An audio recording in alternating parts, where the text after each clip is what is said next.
big question, isn't it? What is our vision for the future of the Church of England? And some senses, I think, one of the most appropriate ways to answer that would actually just to be silent and to actually ask God, whose church it is, what he wants for the future. And I do think in any of my contributions tonight, I want you to know that's primarily on my heart, that as we try and discern the future of the church, as people of worship, one of our first questions needs to be, God, what do you want for the future of your church? Teach us. So my hope is that he might even speak to us tonight as we have these discussions. The first thing I think we need in looking to the future of the Church of England is a sense of urgency, a wake-up call. Now, I used to think I was quite a bold, risk-taking kind of person, but several years ago I found myself waking up on a hospital bed with an IV in my arm, chemotherapy pumping into my body because I was very, very unwell. Now, that for me was a huge change in my outlook on life.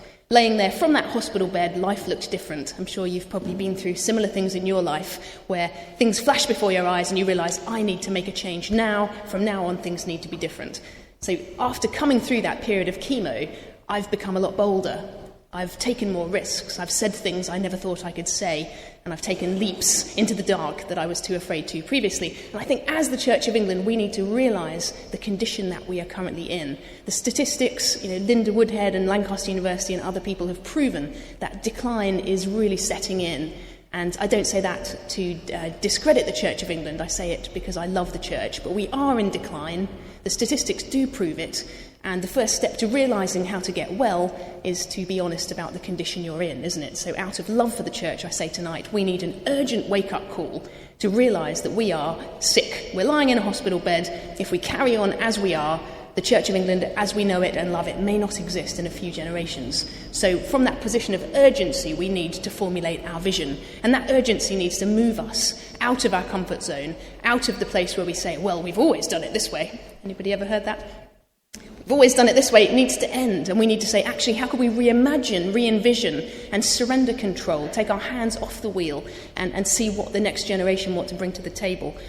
I think, for me, we need to move, I would describe it, from Church 1.0 to Church 2.0. If anybody's as much of a web geek as I am, you'll probably resonate with some of that. The next generation need to be able to take control of the reins now.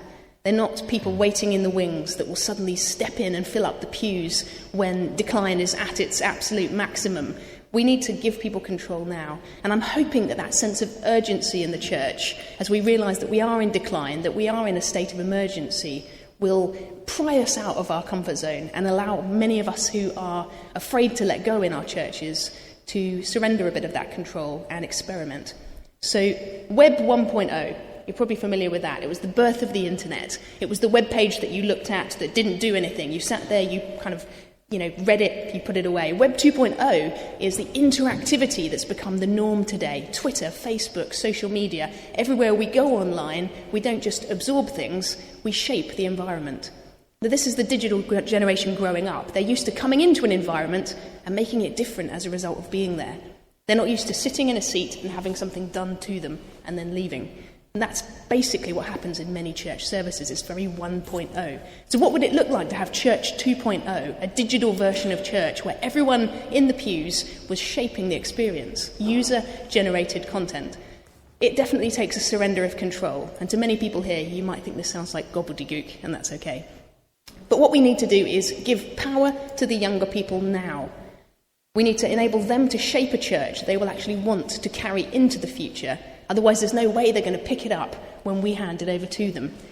But that really does create a huge need for power, control and fear to be laid aside. But I think when we look to Jesus, who has to be our ultimate role model for the vision of the church, that's what we see. We see somebody who was radical, who was outside the box, who annoyed the religious establishment and got killed as a result. So I think we need some of that radicalisation back into the church to remember this man, this God-man Jesus who shook up history and realise that actually we've become very set in our ways, whether it's in a service, whether it's General Synod. I think we need to put everything on the table and say everything's up for grabs because we are in a state of emergency. From our hospital bed, we can replan our life, dream up something amazing, and then dare to let younger people live it out. Thank you.